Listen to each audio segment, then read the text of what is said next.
Welcome, everyone.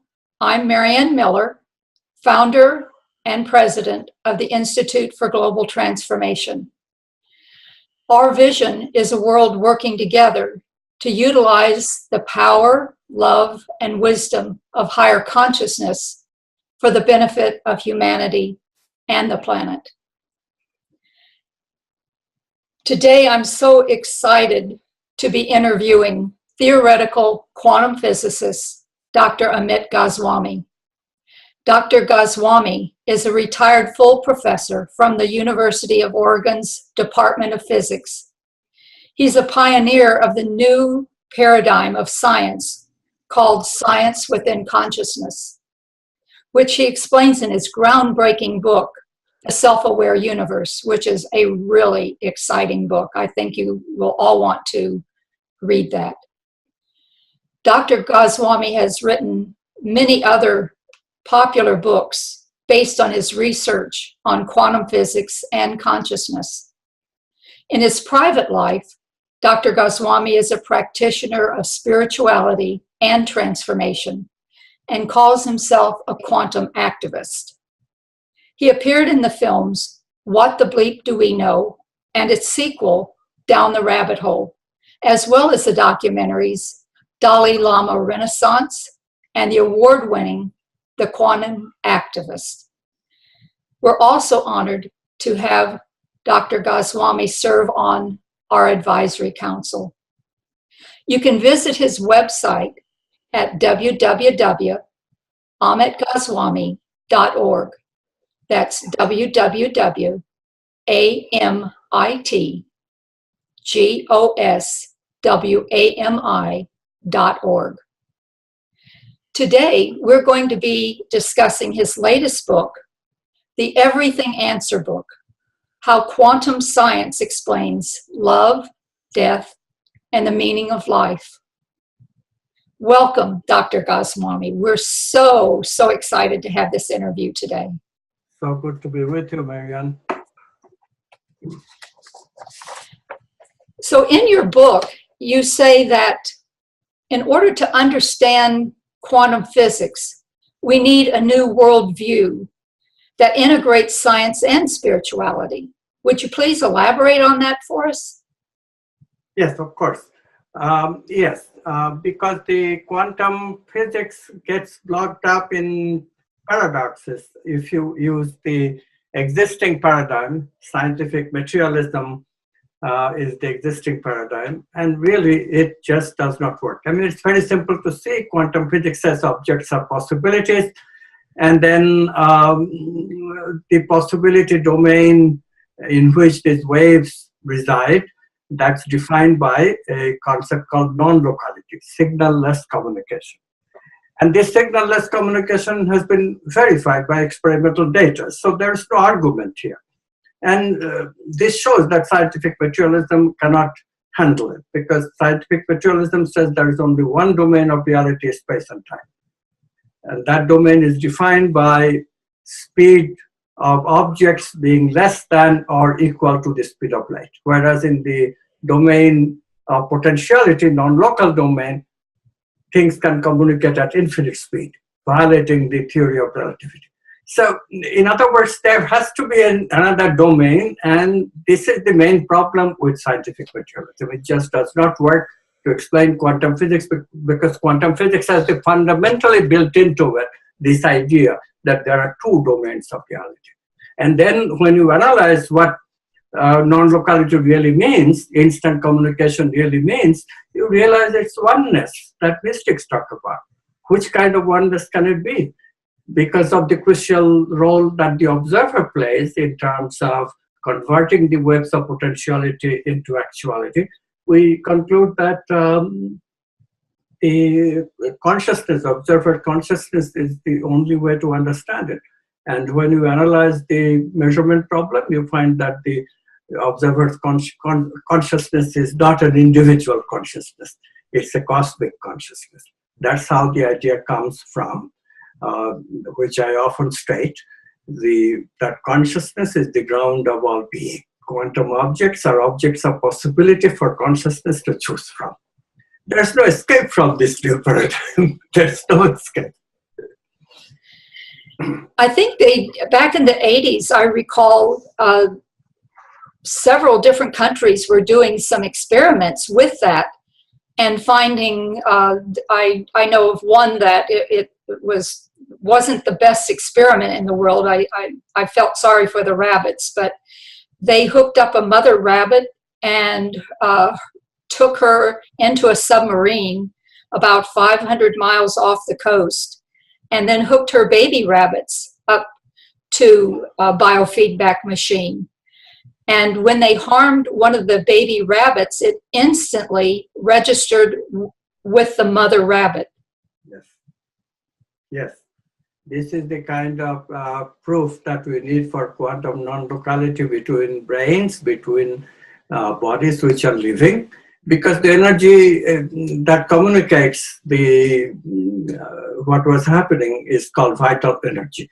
This is the quantum energy. Without quantum physics, there is no way one can understand energies associated with life itself, which we call today vital energy. We can measure it. We can measure it at the various chakra points in the body. So we have made such progress in the last 4 decades. It's amazing. Do you know of any other experiments that you could cite that that sort of help prove that this is so? There are 2 fantastic predictions of the new theory. The book that I published, Still to Our Universe, already has these 2 predictions. One prediction is that if this model is correct, since the observer's brain is involved, then it follows that the brain must be a quantum object, and therefore 2 brains, we should be able to do what is called quantum entanglement. In some way, we should figure out how the 2 brains can become one. In physics, we call it a correlation or entanglement. How to do it? Jacobo Greenberg, a neuroscientist, figured this out back in 1993-94, meditating with the intention that people will communicate directly.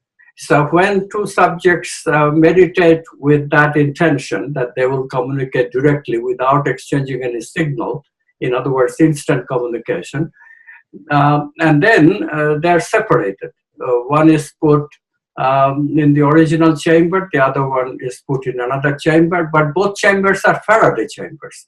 Namely, electromagnetic fields cannot go through it.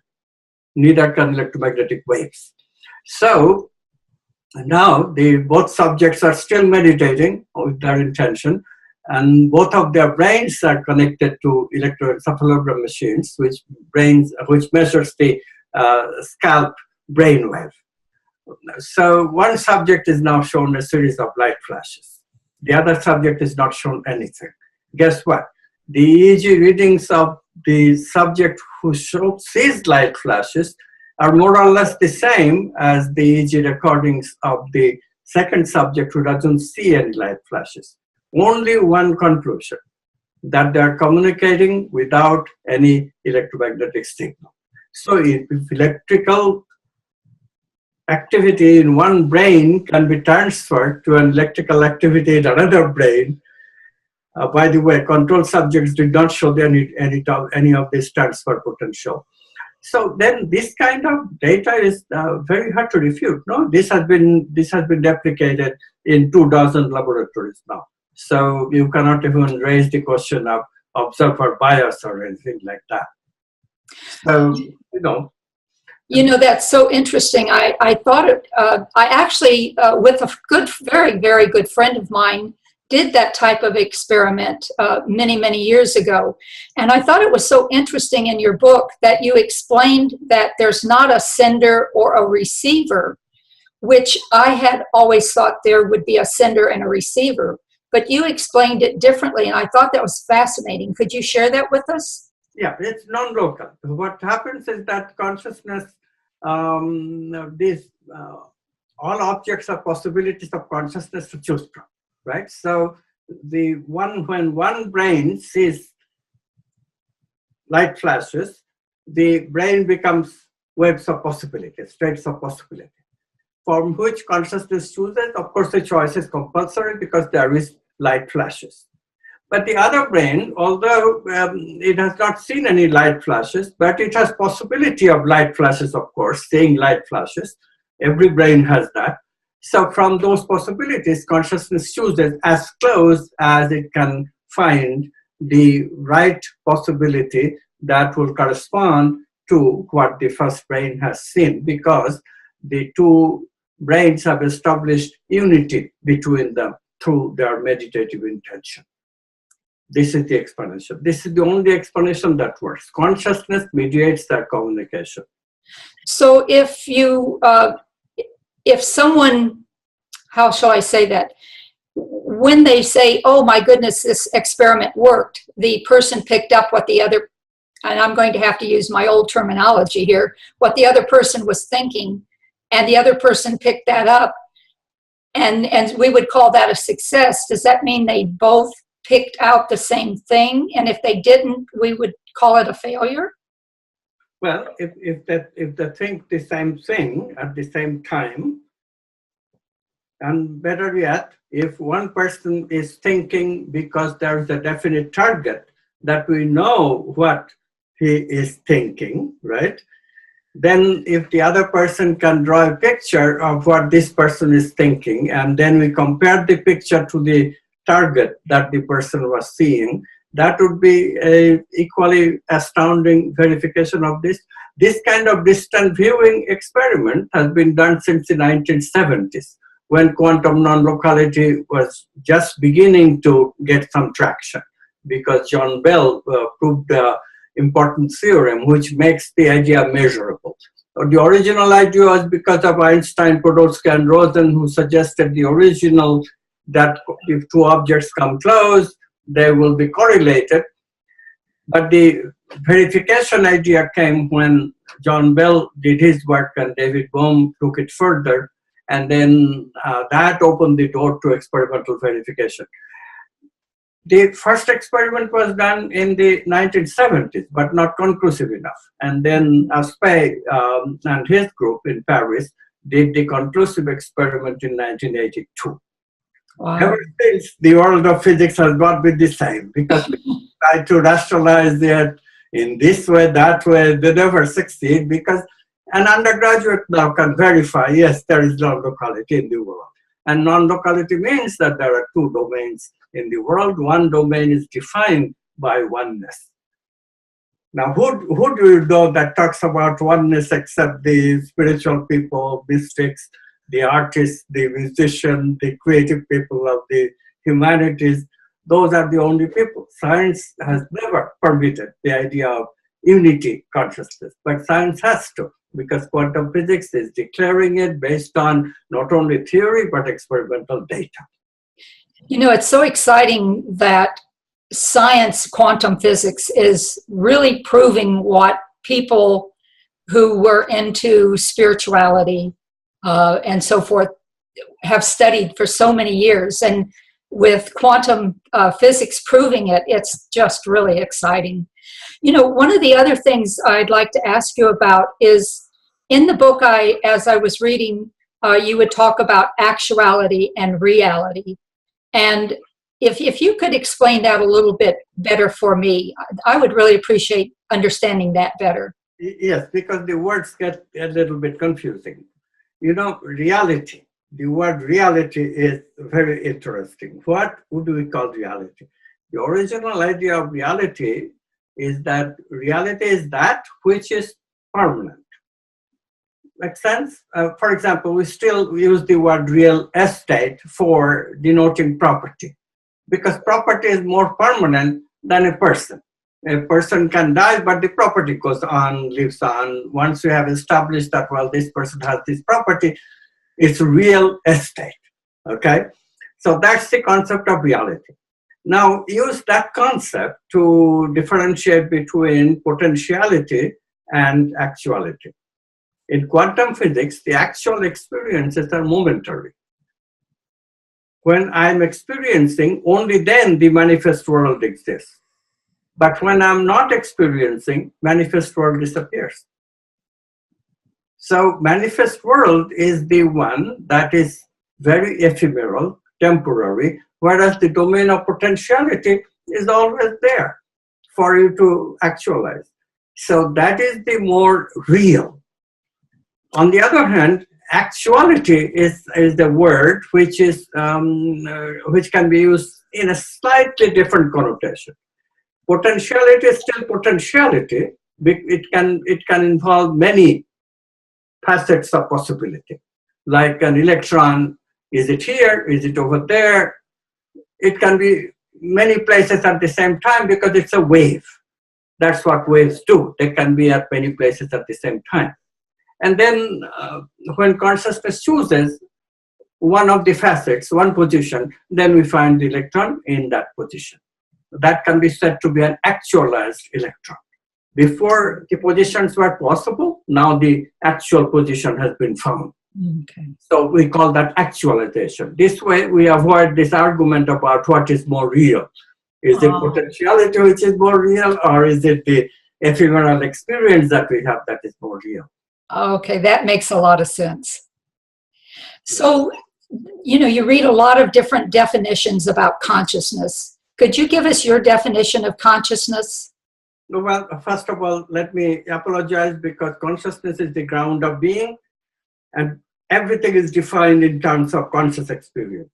So any definition we can find on the basis of what derives from consciousness could not do complete justice to the grandiousness of consciousness. Okay, so with that apology, let's try. In fact, the Hindus, this is like 3,000 to 5,000 years ago, they have this book called Upanishad. In that book, there is almost a perfect definition. Beautiful. And quantum physics completely agrees with it. So let me give you the definition. It's in Sanskrit, but it's fun to analyze it. So the words are Sat, Chit, and Ananda. Let me define it and spell it.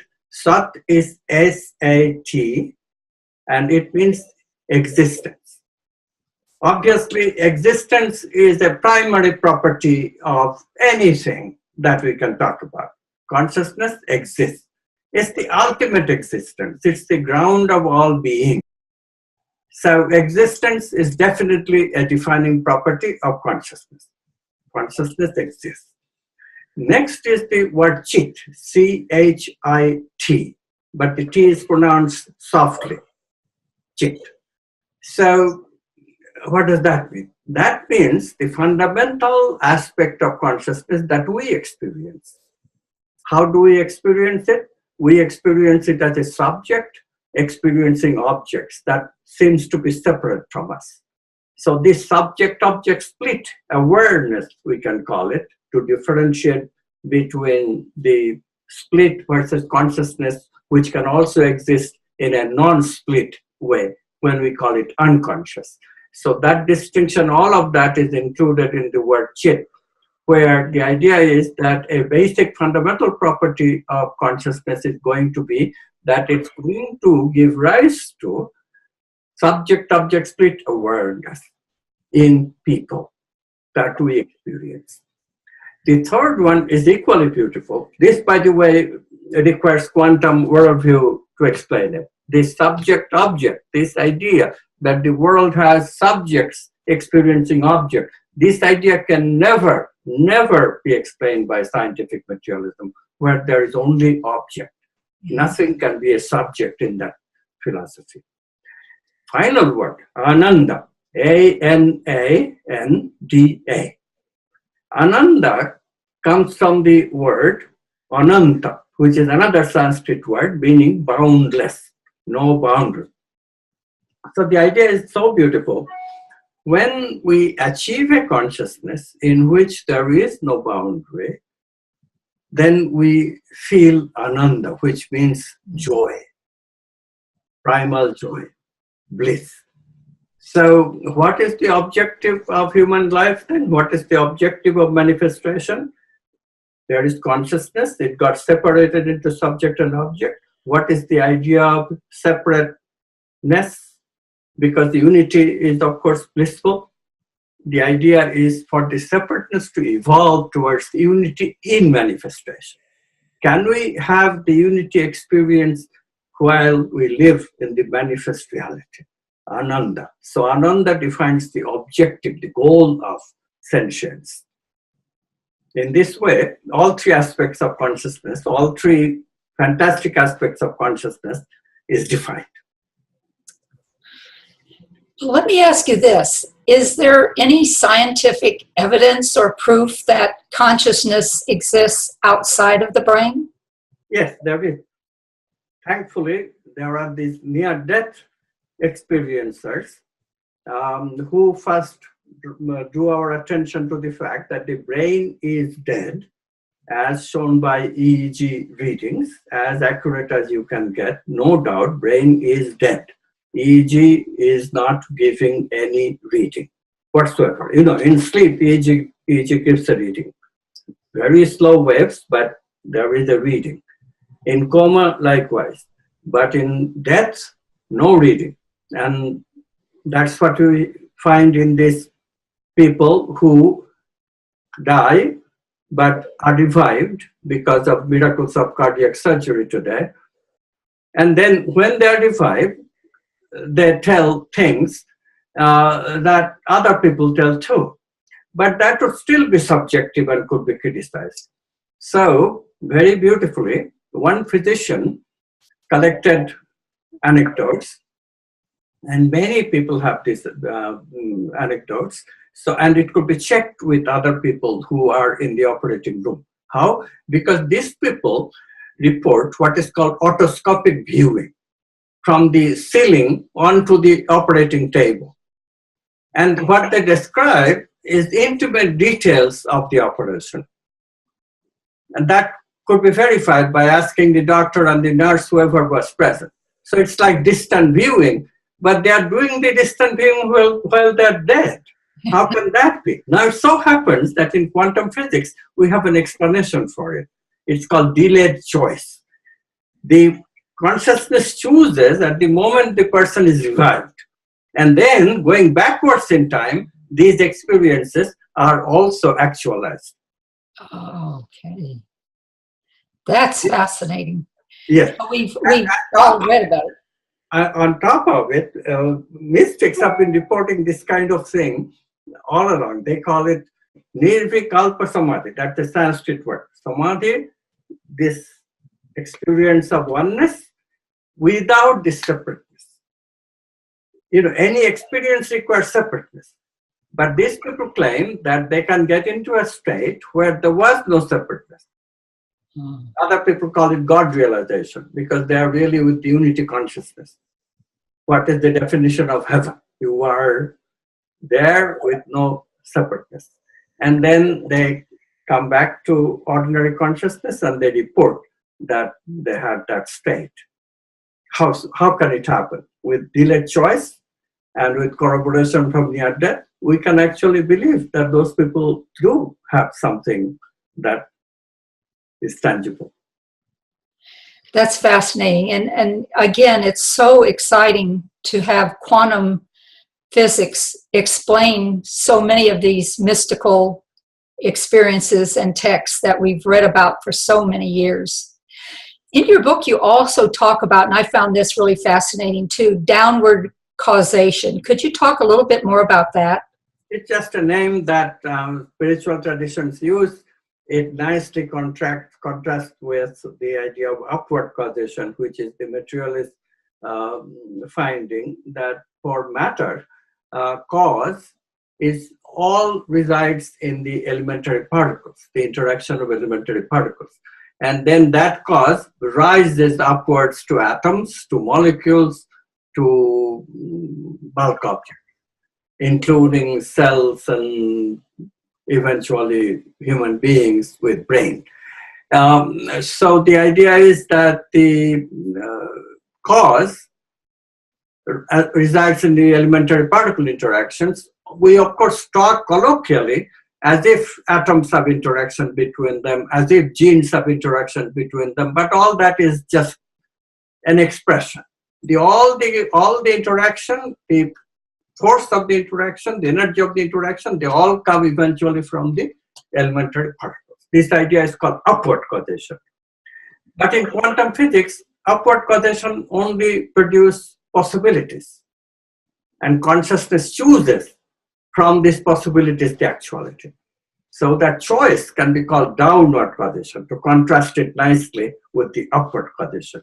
So material interactions produce possibilities for consciousness to choose from. That's the idea. Both are important. Does this have anything, we read today so much about the power of thought and the law of attraction. Does that have anything to do with how that works? Quite a bit. Because if we have choice, then can we use that choice to manifest? So this has been a dream theme for many people over the years. Especially became very popular in the New Age when we started using that phrase to describe people's very upbeat attitude in the 70s. It was very common at that time. Fred Alan Wolf, my friend and fellow quantum physicist, coined this phrase, we create our own reality. So manifestation became very popular. Can we manifest using this quantum power of choice? Of course, people were making a little bit of mistake, which of course I pointed out when the discovery came, that consciousness in its oneness, that's what has the power to choose. In our ego, we lose substantial aspects of this power. In truth, we cannot really manifest creative stuff unless we access the unity consciousness that lies latent in us. So that is the reason that people cannot really choose all that easily.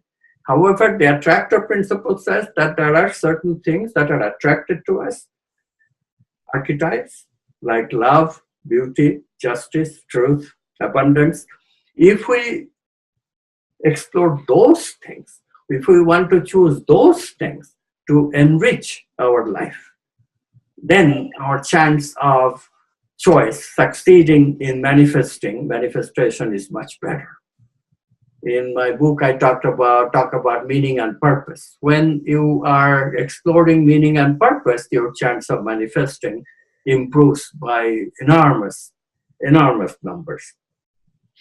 Is that because when we're seeking those types of things, our consciousness is really at a higher level than just attracting something material, that sort of maybe we raise our own vibration and reach a higher point of consciousness, which puts us more in rapport? Yes, you can say that. Another way of putting it would be that consciousness moves, consciousness evolves, and that movement of consciousness has a definite rhythm, has a definite direction.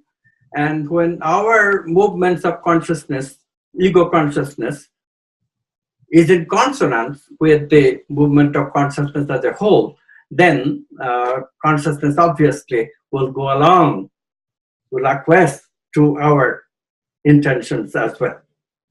This is called the idea of benevolence. The traditions say God is benevolent. God goes along with our choices when God resonates with our choices. So does Tangled Hierarchy have anything to do with this? Well, the Tangled Hierarchy is the idea through which the manifestation takes place. This is the second idea that was a proposal in the self-aware universe. That was a prediction that we have two selves. One is simple hierarchical that we experience called the ego, but there is another deeper self of instant experience that is a tangled hierarchical self, that is not simple hierarchical. So over the years, we are looking for objective data for this, especially in the brain, neuroscience. And recently, neuroscientists have found the signature of this quantum self. When quantum self-experience occurs, indeed the brain becomes very non-local. Ordinarily, brain operates in a very local way. That it would just be in a few areas where what you are doing is concerned. For example, if you were looking at something, then the sensory areas of the brain will be active.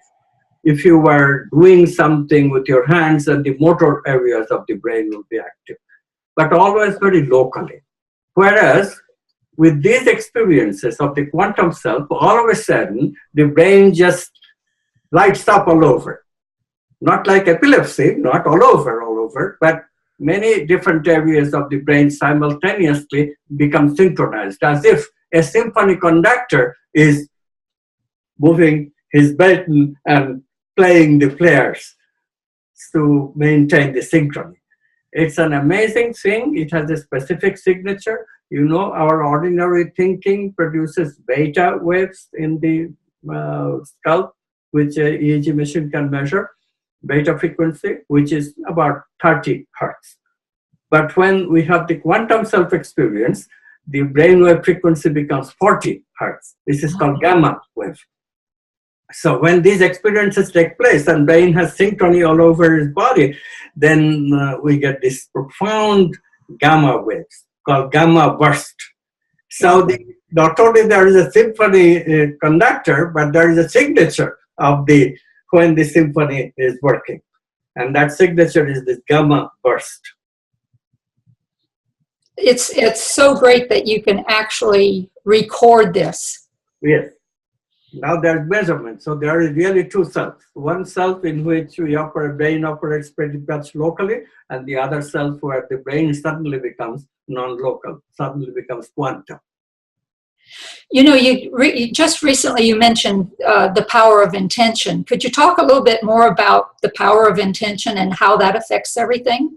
Absolutely, because this I think the viewer listener will be maximally benefiting if they could use their intention properly. Power of intention is just absolutely amazing. So go back to that experiment that I ascribed to Jacobo Greenberg, the transfer potential experiment. Two subjects meditate together.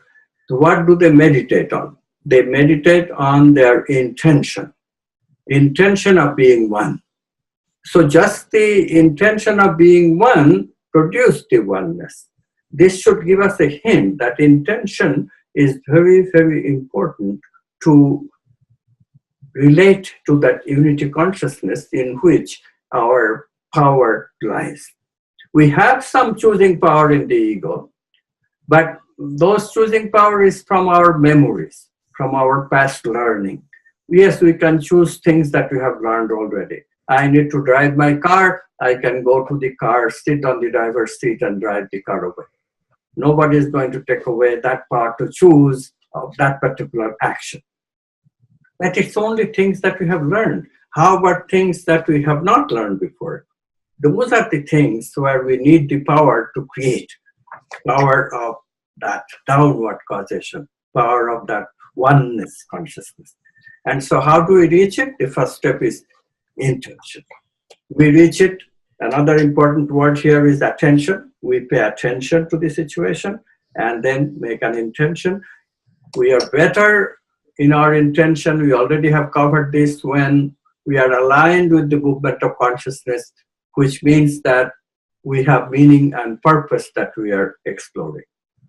Not something frivolous, not something that is connected with buying a new pair of shoes or entertainment, nothing not like that. But something that is meaningful to me, something that is purposeful to me, something that will make me more loving, more abundant, more just, more good, that kind of thing. So when we do all this, then the basic criteria are satisfied. But the next step still remains. All manifestations that are meaningful and purposeful, they usually come from the domain of new potentiality. In the domain of potentiality, there is the old potentiality that I have already experienced, and there is new potentiality that I have never experience. It is the exploration of this new potentiality, which we call creativity.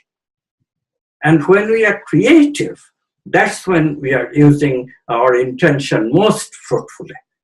That is what leads us to the unity consciousness. That is what leads us to wisdom. That is what leads us to happiness. That is what the intelligent thing to do.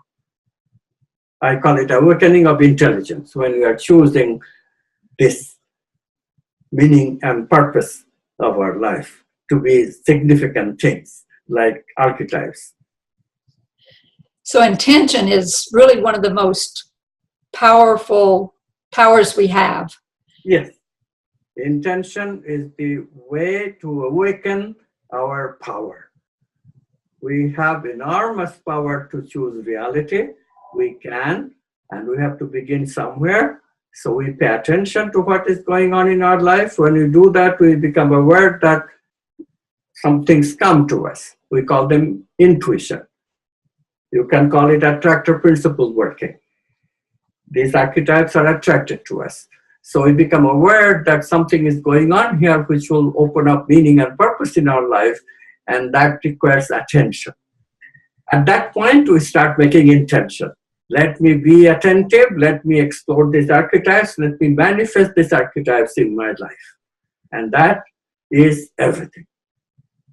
You know, I've noticed that whenever I set my intention on a particular thing, which not just me, but probably everyone, synchronicity just begins to happen all the time. It's fascinating. The first time I ever experienced that, I thought, gosh, you know, I just thought about that and really wanted to find out about it. Now I'm hearing about it everywhere. Yes, isn't that amazing? I could not do my research without the help from synchronicity. It's quite amazing because, you know, one person, that's what this team of researcher is. One person researching all these things over the years, if it were not help from synchronicity, I had amazing experiences. I would go to the science library with the idea of, I really need some help here. You know, I need data, and I would open a book or I would open a journal, and right there is the data that I need, or the idea that I need to explore further. It's amazing because, you know, I had no person to guide me in all of this. Everything is, you know, charting my own path. How do you do that? Without the help from synchronicity, it's just impossible. That's so exciting to hear that. I've often thought to myself, I couldn't even live my life without my intuition. It's my only guide. I wouldn't know where to go next without it. And to hear that from you, that's really exciting. Yes. How does free will fit into all of this? Free will fits in very well. So free will expresses itself, as I said earlier, in terms of what we already have learned. We can use those skills. That's free will. I can eat when I need to. I can go to the bathroom when I need to. This is all free will. I can suppress my need to eat or need to relieve myself.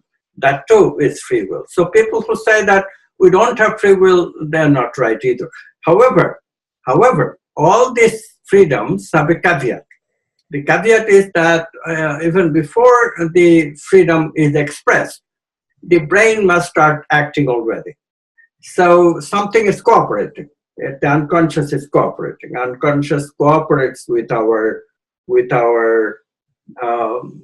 desire, with our free will, as it sees fit. If it is something that is necessary to go along, consciousness will go along with it. That's the benevolence of consciousness.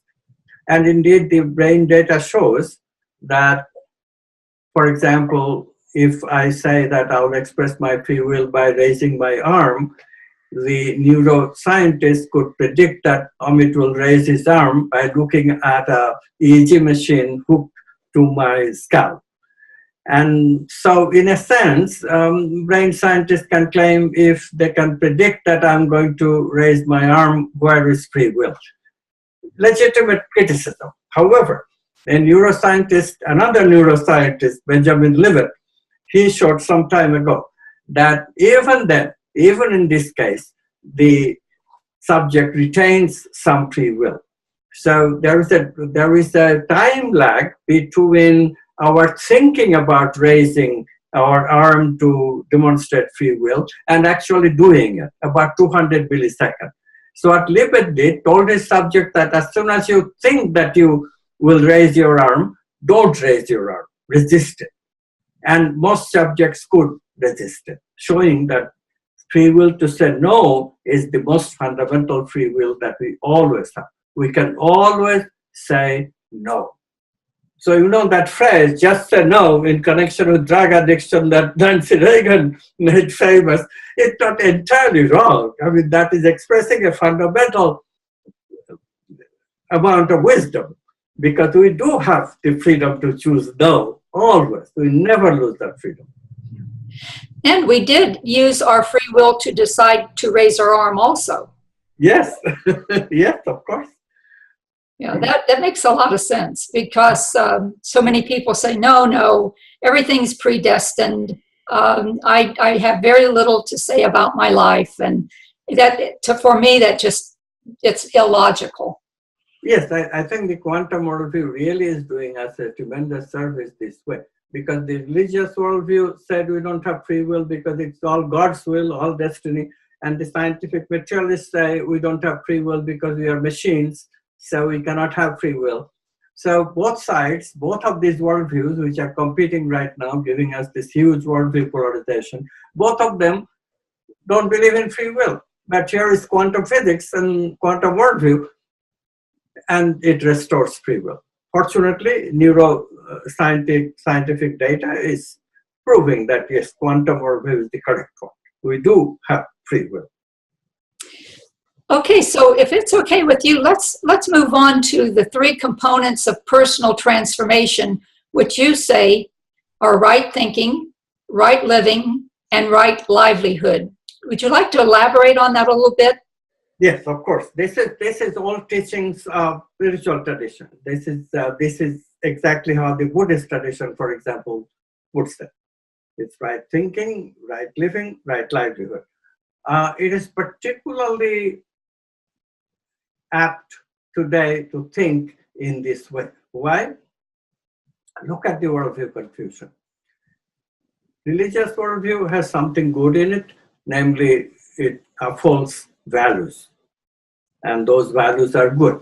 Don't kill, don't be unkind, love your neighbor. These are good values to have, right? Scientific materialism says no values. Now guess what? Because scientific materialism also has many things that it validates which are useful to us, namely it gives us things that we use every day, cell phones and computers. These are materialist stuff, right? So people who are religious use scientific materialism opportunistically, because scientific materialism says values may not be right or true. Therefore, they selectively use those aspects of scientific materialism to negate values, so they themselves also cheat on values. This is why Donald Trump, you get people violating the basic values all the time. Like truth, if you're a religious man, truth is a basic value. You should always tell the truth. I mean, which spiritual treatise have you ever read which says that it's okay to tell fibs? Nothing. No religious tradition ever will say that. Scientific materialist, it doesn't matter because truth is relative to them. But people are using it, everybody is using it. The ambiguity is killing our civilization. Mm-hmm. And this is what happens with worldview polarization. Everything, every value becomes ambiguous. And then people complain. And then something doesn't agree with your belief system, all of a sudden you believe something. Like the abortion debate that we hear all the time between Democrats and Republicans. But what is there to debate about? Of course, it's morally something to think about deeply. Of course it is. But which Democrat can say that today openly? None. Republicans, the opposite. But the truth is Republicans violate the sanctity of life all the time.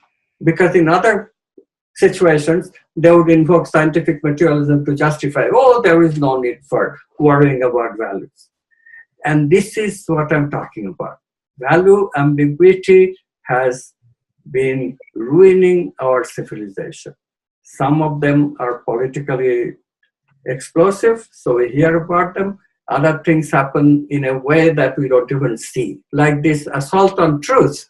It just gradually started happening. Some people started lying and we didn't pay attention, and then those lies got bigger, and then everybody started lying. Even the news media started putting opinions surreptitiously into what should have been reports of facts.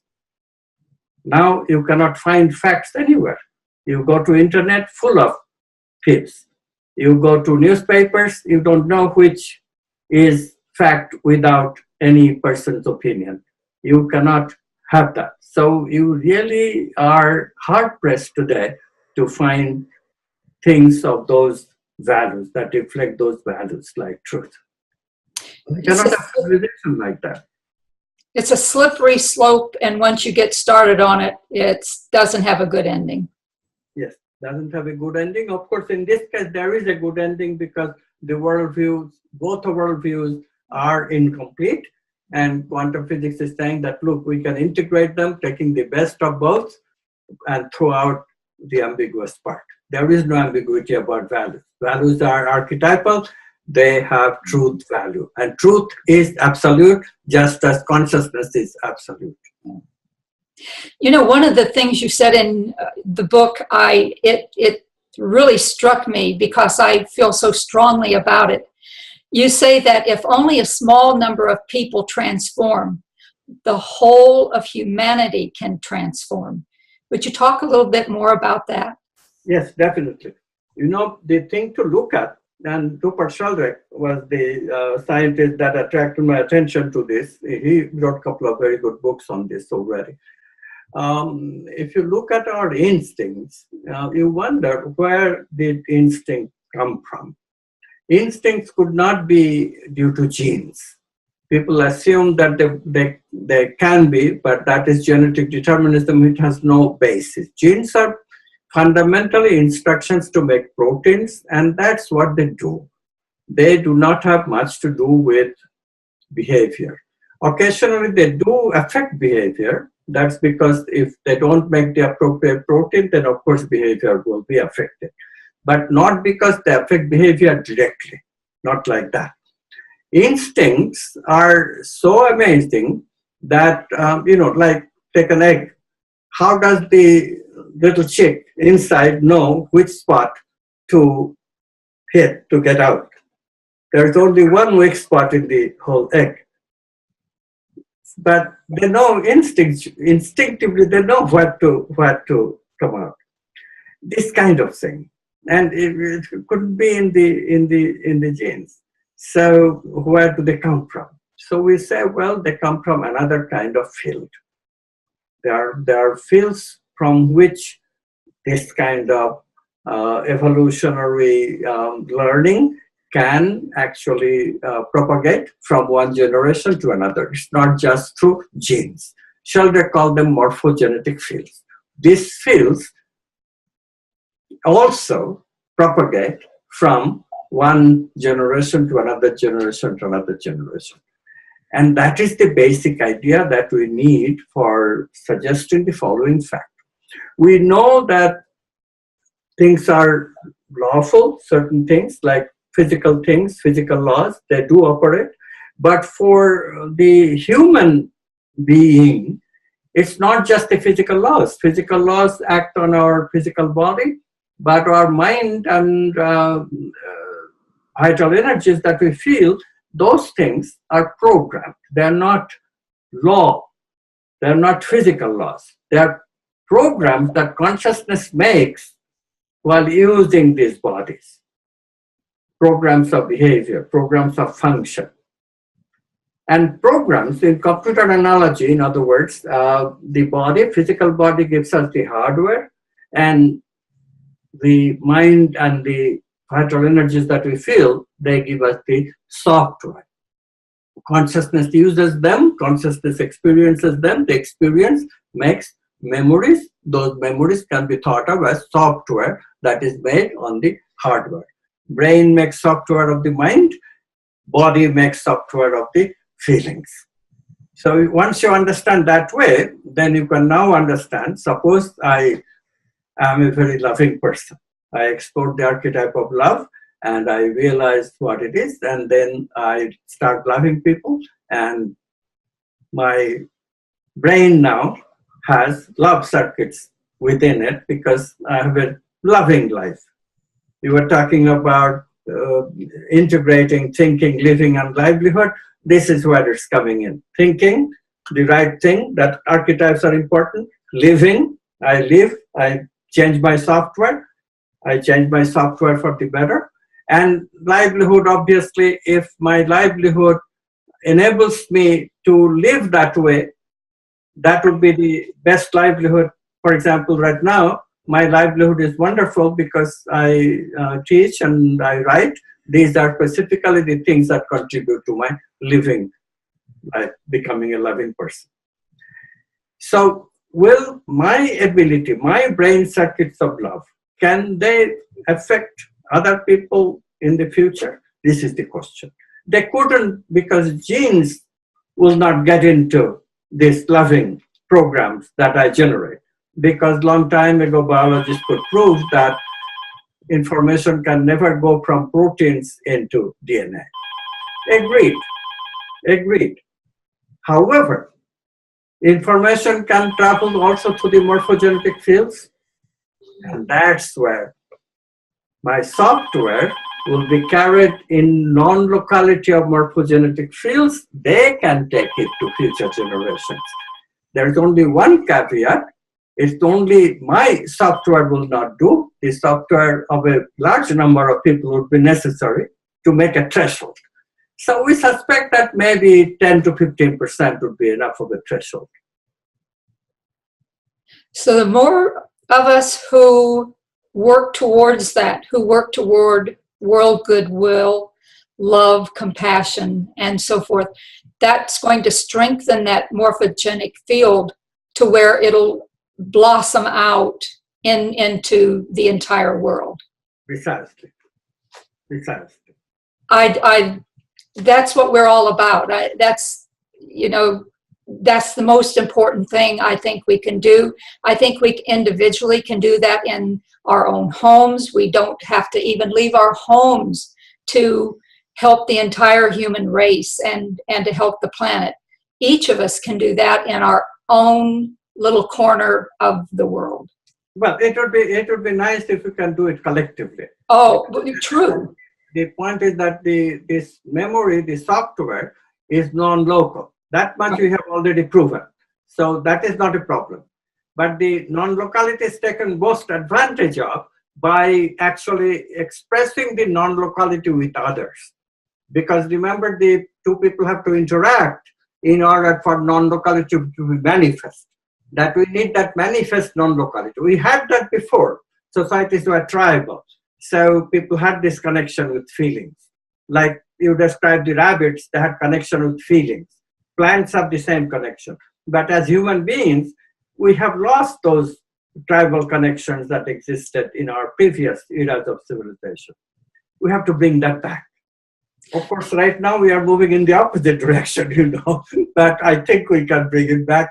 The people are recognizing the importance of feelings. And it's much easier to establish non-local relationship with feelings than thinking. Thinking is a toughie. It's rational, no? So it's step by step. And step by step is like mechanical, tend to be mechanical. Computers can do it. But feeling is something that has a non-mechanical flavor built into it. So we established non-locality in feeling in no time.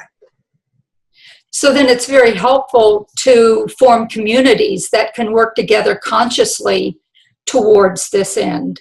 And that would be a reason that you would want to become part of a community that's working toward that. Part of a community which is consciously oriented towards feeling. Yes. thinking. Thinking communities will not do, thinking relationships will not do, because we cannot maintain non-locality that way. But if we feel, then we can do it. So love has to be felt. It's not a thinking thing. But women have been talking like that for ages, and I think that so long as we have given proper acknowledgement to feelings as women, and mystics also talk the same way, I think we'll be doing okay. Many men are now into feeling, although other men are still very macho and avoid thinking and mixing thinking and feeling. But I think I can safely say that, I teach workshops all over the world, that there is a coming back to feeling even for men. Do you think that meditating in groups is more powerful than meditating individually? Yes, meditation in groups works to establish non-locality between people, but it's temporary. If we supplement this temporary non-locality, developing genuine feeling for each other, then that non-locality becomes permanent. It is that feeling dimension that a mother and a child has, because they were connected very intimately when the child was in mother's womb. And that establishes a connection that never breaks. It remains. And that is the kind of connection that we lack today. Yes, we have temporary non-locality all the time. People can experience it in groups. People can experience it in all kinds of situations. Even on the internet, that connection, local connection, can get us into occasional feelings of non-locality. But they don't stay. Those feelings don't stay. If I actually communicate with someone with feeling, namely develop a love relationship in actualized feelings, then the connection will stay permanently enough to make a difference. So, to ask you one last question, let me ask you, you say that scientific materialism creates problems for our society, but quantum worldview helps to solve those problems. For an example, how could that save us from future economic disasters or even personal or international disasters? Yes, this is a very, very important point, and we already have built the base for it. What's the difference? The difference with the consciousness view, quantum view, is that we have brought back some experiences that also make sense to us, we need. Abraham Maslow in the 1960s wrote a wonderful theory proposing that there is a hierarchy of human needs. It's not just survival, as biologists say. Survival is a lower need, but Maslow said we also have higher needs, like what I'm putting as need for meaning, need for purpose, need for feeling. So when we start satisfying these needs, then the economy changes. Because we don't get the feeling that I'm talking about buying a pair of shoes. Yes, it relieves the anxiety temporarily, it relieves the boredom temporarily, it produces some happy molecules in the brain, certainly more dopamine, so we feel a little bit lighter, a little bit chirpier, true, but cannot bring us anything permanent, does not bring us any expansion of consciousness. So how do we bring expansion of consciousness? This is the issue.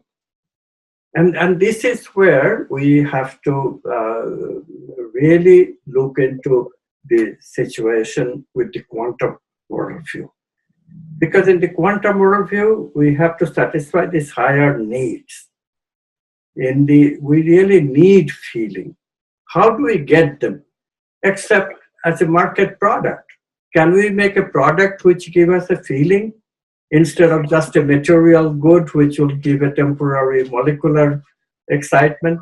But can I get a feeling out of something that I buy in the market? Yes, we can, of course. We can buy flowers, and that would generate a feeling. But can we get a feeling without buying a whole bunch of flowers or bulky things like that? Can we take the essential feeling out of a rose, which is romance, and put it into a perfume that whenever I'm feeling a little ennui, a woman is feeling a little anxious, puts the perfume on her face, and guess what? Romance comes back into life, and no more ennui, no more feeling anxious. It's all there. So this is the kind of thing that I'm talking about. Vitalized products. We have the technology of how to take vital energy out of the plants that have plenty of them, and then put them into various things that we eat, that we imbibe, like perfumes and cosmetics and water. That's another example. Water is terrible today because we don't have vital energy in the water anymore. That's why people thirst cannot be quenched with drinking tap water. Many people, of course, buy expensive mineral waters, which is supposedly drinking waters. You hope they are. Mostly they are. I mean, obviously, we would not have cheating at that scale. But we can see that everybody cannot drink spring water. Will run out of spring water very quickly. It will become very costly. So what is the answer? Answer is that we take tap water and put the vital energy back in. That way, our thirst will become a part of life once more. Today people don't feel those basic emotions anymore, thirst or hunger. This is because we don't get enough vitality with our food, with our water, and that has to change. So these are products that we can make in the market, and this will change the whole market philosophy. Instead of buying and selling only material products, we'll also buy and sell vitalized products. We already buy and sell meaning, books. They're actually meaning. We are not buying a book for its paper, right? But we buy it for the meaning that's written in the book. So that is already there. Even the archetypes, if we embody them, then can be subject of buy and sell. How? Because suppose I have embodied archetype of love. So people can come to me and feel that love. I have been with such people. In their presence, you become loving. You become happy. So will such people, if they open up an office in downtown New York, will people come to them? Of course they will. Because who doesn't want to feel happy? Instead of going to feel artificial up high, buying a pair of shoes or buying a jacket, you could just spend some time with these people with love, and you feel happy. Not only happy, it's real expansion, not molecular happiness. And with this real expansion, you will experience a happiness that can last and last and last, will not pass away very fast. You've brought up a lot of really interesting points in this last minute. Maybe one day we'll be able to do another interview and get into some of those points as well. I would love that. I just can't thank you enough for taking your time. I know what a very busy schedule you have. This, for me personally, has been one of the highlights of my life to interview you. And I really think, pardon me, I really think everyone's going to so enjoy listening to this interview. Thank you, Marlon. And I do want to ask everyone to remember the name of the book that we are talking about today, The Everything Answer Book, How Quantum Science Explains Love, Death, and the Meaning of Life. It's a fabulous book, everyone. I could hardly put it down. It has so much great information also on a very practical level that can be so helpful in our lives that I'm going to read this book over again, maybe 2 or 3 times, which isn't the case for most books I read. So thank you so very much, Dr. Goswami. We just can't thank you enough for your time and all the wonderful things you do and the great books that you're writing that are really helping all of humanity today. You're very welcome. Thank you. Thank you.